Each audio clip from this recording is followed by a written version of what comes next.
আল্লাহ নবী সরকার দু আলম হযরত মুহাম্মদ রাসূলুল্লাহ সাল্লাল্লাহু আলাইহি সাল্লাম বনী ইসরাইলের একজন মুজাহিদ আবেদ শামাউন সম্পর্কে তিনি আলোচনা করলেন যে ওই বনী ইসরাইলের আবেদ মুজাহিদ শামাউন তিনি 1000 মাস পর্যন্ত তিনি দিনের বেলা জিহাদ ফি সাবিলিল্লাহ এবং রাতের বেলায় তিনি ইবাদত বন্দেগী করতেন। এইভাবে 1000 মাস পর্যন্ত তিনি ইবাদতে মশগুল ছিলেন। সাহাবায়ে কেরাম এই নবীজির পবিত্র জবান মোবারক থেকে এই বিষয়টা শোনার পরে তারা সবাই বিস্মিত হলেন, তারা আবেগময় হয়ে গেলেন। হায়রে, আমাদের হায়াত হলো কম, আমরা এত অল্প হায়াতে আমরা কি করে তার সমান ইবাদত বন্দেগী করব। সাহাবায়ে কেরাম যখন বিস্মিত হলেন তখন আল্লাহর নবী সরকার দু আলম তিনিও চিন্তায় পড়ে গেলেন যে আসলে বিষয়টা ঠিক, যে এত হায়াত তাদের ছিল, এত বন্দেগী তারা করেছে, সেই তুলনায় সাহাবায়ে কেরাম তথা বর্তমান সময় ইবাদতের মূল্যায়ন অনেক কম, ইবাদত অনেক কম হবে, যেহেতু বয়স কম, সময় কম পাচ্ছে। তাই আল্লাহ সুবহানাহু ওয়া তাআলা সাহাবায়ে কেরামদের এই বিস্মিত হওয়ার কারণেই এই সূরা কদর তিনি নাজিল করলেন। হযরত জিবরাইল আলাইহিস সালাতু ওয়াস সালামকে প্রেরণ করলেন, জিবরাইল আমার বন্ধুর নিকট চলে যাও। সাথে সাথে হযরত জিবরাইল সূরা কদর নিয়ে তিনি আল্লাহ নবী সরকার দু আলম হযরত মুহাম্মদ রাসূলুল্লাহ সাল্লাল্লাহু আলাইহি সাল্লামের নিকট হাজির হয়ে গেলেন। আল্লাহ পাক নিজে বলেন, বিসমিল্লাহির রহমানির রহিম, ইন্না আরসালনাহু ফি লাইলাতিল কদরি। আল্লাহ পাক তিনি বলেন যে আমি এ কোরআনকে নাজিল করেছি লাইলাতুল কদরে। ওয়া মা আদরাকা মা লাইলাতুল কদরি, আর কদর সম্পর্কে আপনি কি জানেন? লাইলাতুল কদরি খায়রুম মিন আলফি শাহর, শবে কদর হলো 1000 মাস অপেক্ষায় শ্রেষ্ঠ। সুবহানাল্লাহ, যে 1000 মাস যদি কোনো ব্যক্তি ইবাদত বন্দেগী যদি করে, নামাজ পড়ে, রোজা রাখে এবং সে জিকির আজকার, কোরআন তেলাওয়াত, যে দুরুদ মিলাদ, সে 1000 মাস পর্যন্ত যত ইবাদত করবে, কিন্তু এই লাইলাতুল কদরের রাত্রিতে যদি কোনো ব্যক্তি বুঝতে পারে যে এইটাই হচ্ছে সেই রাত যেটা লাইলাতুল কদরের রাত, ওই রাত্রিতে যদি সে ইবাদত বন্দেগী করে তাহলে 1000 মাসের সওয়াব আল্লাহ পাক তার আমলনামাতে দিবে। এরপরে তানাজ্জালুল মালাইকাতু ওয়ার রূহু ফিহা বিইজনি রাব্বিহিম মিন কুল্লি আমর। আল্লাহ সুবহানাহু ওয়া তাআলা বলেন এতে প্রত্যেক কাজের জন্য ফেরেশতা ও রূহ অবতীর্ণ হয় তাদের পালনকর্তার নির্দেশ ক্রমে। এখানে আল্লাহ পাক বলেন তানাজ্জালুল মালাইকা, যে নাজিল হয় ফেরেশতা ও রূহ হযরত জিবরাইল ফিহা বিইজনি রাব্বিহিম মিন কুল্লি আমর, যে এখানে যে এই ফেরেশতারা হযরত জিবরাইল আলাইহিস সালাতু ওয়াস সালামের নেতৃত্বে অসংখ্য রহমতের ফেরেশতা নাজিল হয়। তার মধ্যে এই ফেরেশতাদের কাজ কি? ফেরেশতাদের কাজ হচ্ছে যে বান্দা যখন নামাজ পড়ে তখন তারা এই বান্দার পাশে থেকেই তারা আমিন আমিন বলে, যখন জিকির করে তখন তারা আমিন আমিন বলে, এবং যখন দোয়া মুনাজাত করে, কোরআন তেলাওয়াত করে অথবা কোনো কাকুতি মিনতি আল্লাহ পাকের দরবারে পেশ করে, তার মোট কথা হচ্ছে এই যত ইবাদত বন্দেগী করবে সকল ইবাদত বন্দেগীতেই ফেরেশতারা কাছে থেকে শুধু আমিন আমিন বলবে, আয় আল্লাহ তোমার বান্দা নামাজ পড়ে তুমি কবুল করো, তোমার বান্দা কোরআন তেলাওয়াত করে তুমি কবুল করো, তোমার বান্দা জিকির করে আল্লাহ তুমি কবুল করো, তোমার বান্দা দুরুদ ও সালাম পেশ করে আল্লাহ তুমি কবুল করো, তোমার বান্দার যতগুলো সাওয়া পাওয়া আছে সকল সাওয়া পাওয়াগুলো আল্লাহ পাক তুমি কবুল করো। এমনিভাবে ফেরেশতাদের কাজ হলো সালামুন হিয়া হাত্তা মাতলাইল ফাজর, একবার ভোর ফজর পর্যন্ত তাদের কাজ, আর এই সারা রাতটা হচ্ছে সালাম, শান্তি আর শান্তি। বন্ধুরা আমার, আসুন আমরা একটু ব্যাখ্যা করি। এই লাইলাতুল কদর শব্দের অর্থটা হচ্ছে মহত্ব এবং সম্মান এবং মহিমান্বিত।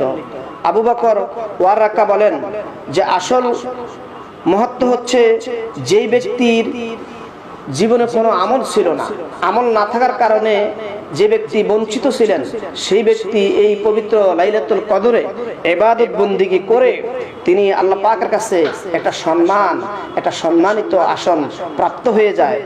তো অতএব এই জন্য এই রাতটাকে বলা হচ্ছে লাইলাতুল কদর, সম্মানের রাত।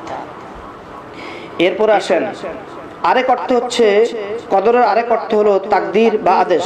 এই রাত্রিতে পরবর্তী 1 বছরের বিধিরিফি ব্যবস্থাপনা ও প্রয়োগকারী ফেরেশতাগণের কাছে হস্তান্তর করা হয়। বন্ধুরা আমার, সমস্ত ঐশিক গ্রন্থ আল্লাহ পাক বলেন, আল্লাহ নবী হযরত মুহাম্মদ রাসূলুল্লাহ সাল্লাল্লাহু আলাইহি সাল্লাম ইরশাদ করেন যে সমস্ত ঐশিক গ্রন্থ নাজিল হয়েছে পবিত্র লাইলাতুল কদরে। আল্লাহর নবী, প্রিয় নবী, নূরের নবী হযরত মুহাম্মদ রাসূলুল্লাহ সাল্লাল্লাহু আলাইহি ওয়াসাল্লাম তিনি ইরশাদ করেন যে হযরতে ইব্রাহিম আলাইহিস সালাতু ওয়াস সালামের উপরে সহিফা নাজিল হয় 3রা রমজান। এরপরে হযরতে মূসা কালিমুল্লাহর উপরে নাজিল হয় তাওরাত 6 রমজান। হযরতে ঈসা আলাইহিস সালাতু ওয়াস সালামের উপরে নাজিল হয় ইনজিল 13 রমজান।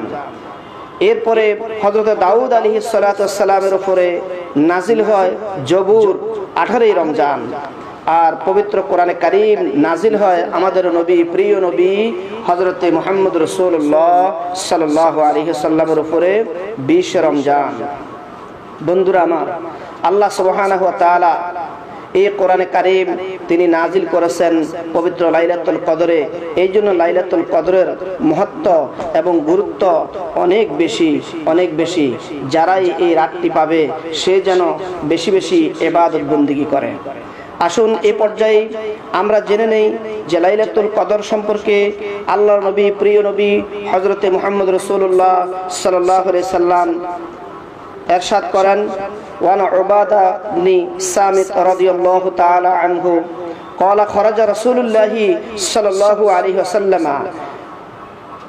ليخبرنا بليلة القدر فتلاحى رجلان من المسلمين فقال خرجت لأخبركم بليلة القدر فتلاحى فلان وفلان فرفعت عسى أن يكون خير لكم فليستمعوها। আল্লাহ নবী হযরত রাসূল পাক সাল্লাল্লাহু আলাইহি সাল্লাম বলেন যে লাইলাতুল কদরের দিন তারিখ সম্পর্কে আমি সাহাবায়ে কেরামদেরকে অবহিত করার জন্য যখন বের হলাম, এ সময় সাহাবায়ে কেরাম মধ্য হইতে 2 ব্যক্তি একে অপরের সাথে কোনো ব্যাপারে বাক বিতণ্ডায় লিপ্ত হয়।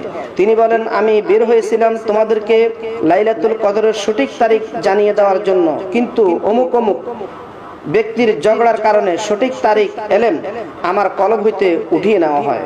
তবে এটা তোমাদের কল্যাণের জন্যই হয়েছে আশা করি। ফালতামিসুহা বিত্তাসিআতি ওয়াসসাবিআতি ওয়াল খামিসা রাওয়াহুল বুখারী। আল্লাহর নবী বলেন, তোমরা রমজানের 25, 27 এবং 29 তারিখে শবে কদর তালাশ করো, বুখারী। বন্ধুরা আমার, এখানে একটি বিষয়, যে বিষয়টা হলো আল্লাহর নবী বলেন, ফাকালা খরাজতু লিউখবিরাকুম বিলাইলাতিল কদরি ফাতালাহা ফুলানু ওয়া ফুলানুন ফারফিআতু আসা আন ইয়াকুনা খায়রাল লাকুম। এখানে নবীজি বলেন, আমার কলব থেকে এই সঠিক এলেমটা উঠিয়ে নিয়ে হয়েছে। আমাদের দেশে তথাকথিত একজন আলেম তিনি কিন্তু এই বিষয়টাকে নবীজির উপরে তহমত দিয়ে বলেছেন যে নবীজি ভুলে গেছেন যে সঠিক তারিখ, তিনি 2জন ফেরেশতার বাক বিতণ্ডা দেখে তিনি সঠিক তারিখটা ভুলে গেছেন। এই যে নবীজির উপরে যে তহমতটা দিলেন, এটা আসলেই কতটুকু ঠিক দর্শকদের কাছে আমি বলবো যে যেই ব্যক্তি নবীজিকে, আল্লাহর নবী, প্রিয় নবীকে তহমত দিতে পারে, আসলে সে কতটুকু ঈমানদার, তার ঈমান কতটুকু আছে। বন্ধুরা আমার, কারণ আল্লাহ পাক এখানে আল্লাহর নবী বলেছেন, ফুলান ওয়া ফুলান ফারফিআত ওয়া আসা আন ইয়াকুনা খায়রুল লাকুম, যে আমার থেকে 2জনের বাক বিতণ্ডার কারণে আমার থেকে এই এলেমটা, সঠিক তারিখটা মানে উঠিয়ে নেওয়া হয়েছে। তাহলে এলেমটা দিছে কে? আল্লাহ পাক। আর নিলেন কে? আল্লাহ পাক নিজেই উঠিয়ে নিয়ে গেলেন। তো অতএব নবীজির উপরে যিনি তহমত দিলেন তার বিষয়ে আমি দর্শকদের কাছে প্রশ্ন রাখলাম, সে আসলে কতটুকু ইমানদার হতে পারে? আপনারা এই বিচার করুন বন্ধুরা আমার। এরপরে এই কদরের রাত সম্পর্কে আল্লাহর নবী হযরতে মুহাম্মদ রাসূলুল্লাহ সাল্লাল্লাহু আলাইহি সাল্লামের বিবিগণের মধ্যে হযরতে ওয়ান আয়েশা রাদিয়াল্লাহু তাআলা আনহা قالت قلت يا رسول الله صلى الله عليه وسلم أرأيت إن علمت أي ليلة القدر ما أقول فيها قال قولي اللهم إنك عفو تحب العفو فاعف عني رواه ابن ماجه। আম্মাজান হযরত আয়েশা সিদ্দিকা রাদিয়াল্লাহু তাআলা আনহু তিনি নবীজিকে প্রশ্ন করলেন, ইয়া রাসূলুল্লাহ সাল্লাল্লাহু আলাইহি সাল্লাম, ওগো আল্লাহর নবী, ওগো আল্লাহর হাবিব, যদি আমি এই পবিত্র লাইলাতুল কদরের রাতটা যদি আমি পাই, তাহলে আমি কি বলে দোয়া করব? আল্লাহর নবী বলেন, আল্লাহুম্মা ইন্নাকা আফুন তুহিব্বুল আফওয়া ফাআফু আন্নী, যে তুমি এই বলে দোয়া করবে, আয় আল্লাহ তুমি ক্ষমাশীল, ক্ষমা তোমার পছন্দ, আমাকে ক্ষমা করো। বন্ধুরা আমার, লাইলাতুল কদরের রাতের মহা মর্যাদাপূর্ণ একটি রাত। আসুন আমরা পৃথিবীর যে প্রান্তেই থাকি, আমরা যেন এই পবিত্র লাইলাতুল কদর রাত্রিতে ইবাদত বন্দেগী করি। আমরা যেন নামাজের মধ্য দিয়ে, আমরা যেন জিকিরের মধ্য দিয়ে, আমরা কোরআন তেলাওয়াতের মধ্য দিয়ে, আমরা দুরুদ এবং সালামের মধ্য দিয়ে এই পবিত্র লাইলাতুল কদরের রাতটা যেন আমরা শেষ করতে পারি, উদযাপন করতে পারি। আল্লাহ পাক যেন আমাদেরকে কবুল করে। সকলে বলি আমিন।